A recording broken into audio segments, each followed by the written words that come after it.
Dalam beberapa kasus yang dipersidangkan, kamera pengawas atau CCTV kerap digunakan sebagai barang atau alat bukti penunjang perkara. Apakah CCTV dapat digunakan sebagai alat bukti sah atau penunjang alat bukti di persidangan? Kami bahas malam hari ini bersama Suparji Ahmad, Ahli Hukum Pidana UAI. Selamat malam, Pak Suparji. Malam, Mbak. Baik, Pak Suparji, di beberapa kasus kamera pengawas, CCTV, alat elektronik kerap digunakan sebagai petunjuk. Dalam hukum Indonesia sendiri, sebenarnya bagaimana posisi atau keabsahan CCTV, Pak Suparji, atau alat elektronik ini sebagai barang bukti? Ya, alat bukti dalam 184 itu kan ada saksi, surat, kemudian petunjuk, ahli, keterangan terdakwa. Namun dalam perkembangannya dengan kemajuan teknologi informasi, kemudian berkembang alat bukti dokumen informasi elektronik. Salah satunya adalah gunakan CCTV. CCTV dalam hukum positif kita itu adalah termasuk bagian alat bukti elektronik yang telah diakui sebagai alat bukti yang sah untuk membuktikan atas dugaan perbuatan pidana. Memang sempat muncul kontroversi penggunaan alat bukti elektronik itu. Misalnya pada waktu itu dalam kasus Papa minta saham yang direkam tanpa izin sehingga kemudian dibantahkan. Nah, pada waktu itu memang akhirnya logika bisa diterima karena untuk itunya kan ada urusan privat yang kemudian dijadikan untuk kepentingan hukum sehingga itu akhirnya tidak diakui sebagai alat bukti. Namun demikian dalam konteks yang lebih umum maka itu dapat digunakan sebagai alat bukti. Dan artinya apa? CCTV itu akan membantu proses pembuktian. Kita tidak perlu diperdebatkan lagi bahwa CCTV nanti itu akan mendukung alat bukti yang lain. Meskipun demikian, tentunya ini adalah bukan alat bukti yang memiliki kekuatan hukum mutlak. Harus didukung dengan alat bukti yang lain, bersesuaian dengan surat, bersesuaian dengan saksi, bersesuaian dengan petunjuk, atau kalau perlu akan keterangan oleh ahli gitu loh. Jadi tidak bisa kemudian berdiri sendiri alat bukti CCTV ini sebagai konstruksi alat bukti elektronik, tetapi didukung dengan alat bukti yang lain itu. Oke, artinya kalau ditanya sah atau tidak sah, di hukum pun dikatakan demikian, namun ini tidak bisa dijadikan alat bukti utama atau alat bukti primer, begitu ya Pak Suparji ya? Harus didukung dengan alat bukti lainnya atau seperti keterangan dengan saksi ahli dan lain sebagainya, begitu ya? Ya, betul. Jadi alat bukti itu kan harus membuat terang cahaya, bahwa yang ditampilkan oleh alat bukti itu membantu terang benderang perkara. Dalam konteks alat bukti itu ada kuantitatif dan syarat kualitatif.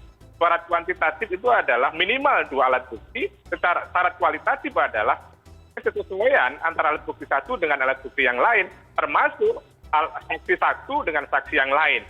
Nah, kalau ternyata alat bukti itu tidak saling mendukung, maka tidak bisa merangkai sebuah kebenaran.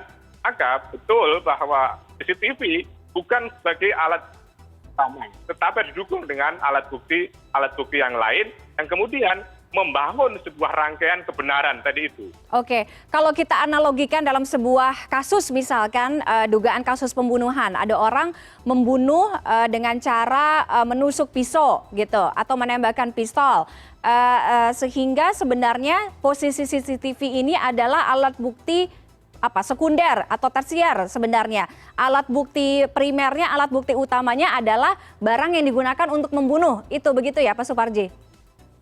Bukan. Alat yang digunakan membunuh itu adalah sebagai barang bukti. Ya, itu adalah barang bukti. Yang dikenal barbuk. Tapi kemudian itu nanti dikonstruksikan alat bukti itu, barang bukti tadi menjadi alat bukti elektronik misalnya. Apakah berupa surat, apakah berupa saksi, dan sebagainya.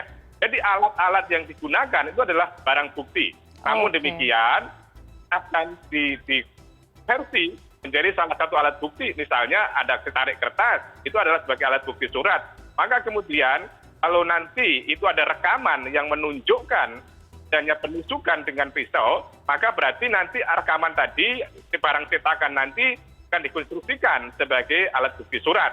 Tetapi kemudian kalau ada rekamannya karena nanti ada menjadi dokumen dan informasi elektronik yang menunjukkan alat bukti tadi itu. Jadi ini tidak dalam konteks primer, sekunder atau tersier, tapi kedudukannya adalah setara. Namun demikian harus saling melengkapi, harus saling mendukung, sehingga kemudian menunjukkan kebenaran material, kebenaran yang faktual, kebenaran yang nyata. Karena kalau hanya satu alat bukti saja, maka itu akan diragukan. Satu saksi saja itu tidak boleh diakui sebagai satu alat bukti, harus didukung dengan saksi-saksi yang lain. 1.000 saksi kalau tidak didukung dengan alat bukti yang lain berupa surat, petunjuk, ahli atau kemudian keterangan terdakwa, itu tidak bisa dikategorikan sebagai alat bukti yang meyakinkan, mensahkan, meskipun 1.000 saksi. Karena itu hanya satu alat bukti, yaitu alat bukti saksi saja gitu. Oke, jadi semuanya saling berkaitan. Karena ini juga yang harus diluruskan, pemahaman di luar sana mengenai alat bukti, barang bukti, petunjuk itu berbeda ya Pak Suparji ya? Berbeda. Okay. Petunjuk tadi adalah sebuah pendapat yang kemudian itu akan rangkaian kesesuaian antara peristiwa satu dengan peristiwa yang lain.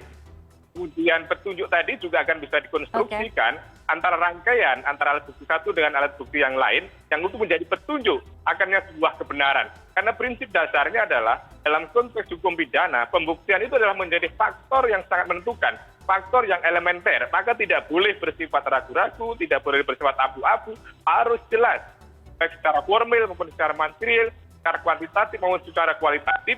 Dengan demikian nanti akan memperoleh keyakinan yang benar karena penyidik, karena jaksa, hakim dalam mengambil sebuah tindakan hukum harus berdasarkan alat bukti yang sah dan meyakinkan, gitu Mbak. Baik, kita kembali ke CCTV.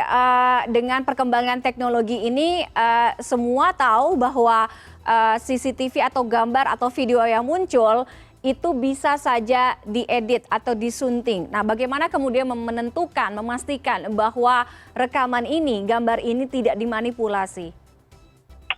Ya, itulah makanya didukung alat bukti yang lain.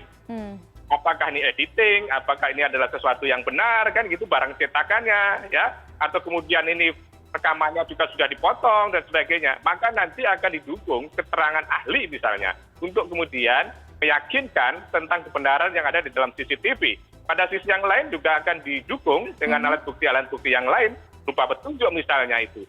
Saya kira betul bahwa tidak boleh meyakinkan suatu CCTV itu sebagai sumber kebenaran utama. Harus didukung dengan alat bukti yang lain, termasuk misalnya uji tentang kebenaran yang ada dalam CCTV tadi itu. Kan Kapolri sudah menekankan akan menggunakan pendekatan saintifik.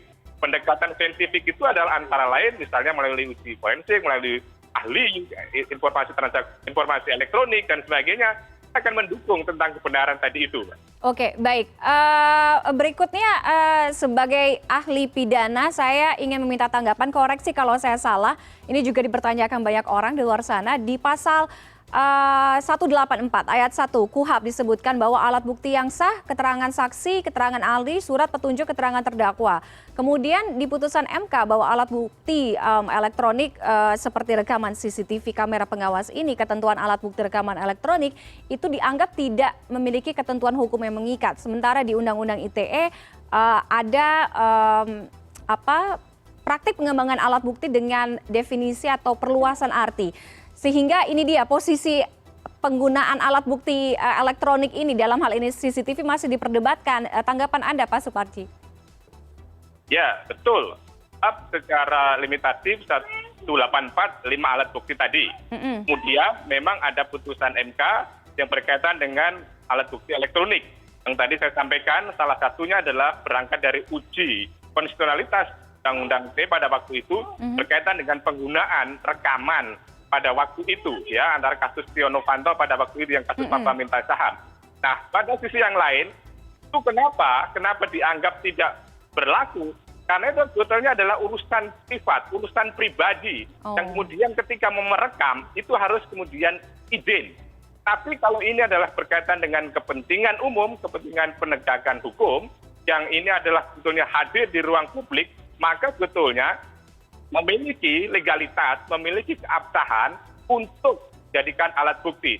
Jadi saya kira clear bahwa CCTV, rekaman dokumen atau cetakan bukti elektronik atau informasi elektronik itu memiliki legalitas. memiliki keabsahan alat bukti. Namun demikian, memang sekali lagi didukung dengan eksistensi alat bukti yang lain. Jadi kalau kemudian kita mengabaikan eksistensi CCTV sebagai satu alat bukti, maka berarti apa gunanya konteks CCTV tadi itu? Tentunya salah satu urgensi selain dalam konteks pengamanan, pemantauan dan sebagainya adalah untuk membuktikan adanya peristiwa-peristiwa sebelumnya, termasuk kemudian peristiwa pidana. Jadi saya kira menurut saya tidak perlu diperdebatkan lagi ketika dalam konteks berada dalam ruang publik, maka CCTV tadi itu adalah memiliki legalitas untuk dijadikan sebagai satu alat bukti. Baik. Demikian. Baik, menarik diskusinya Pak Suparji Ahmad, ahli hukum pidana UAI. Terima kasih sudah bergabung dengan CNN Indonesia Connected malam hari ini, Pak Suparji. Selamat malam, sehat selalu. Malam.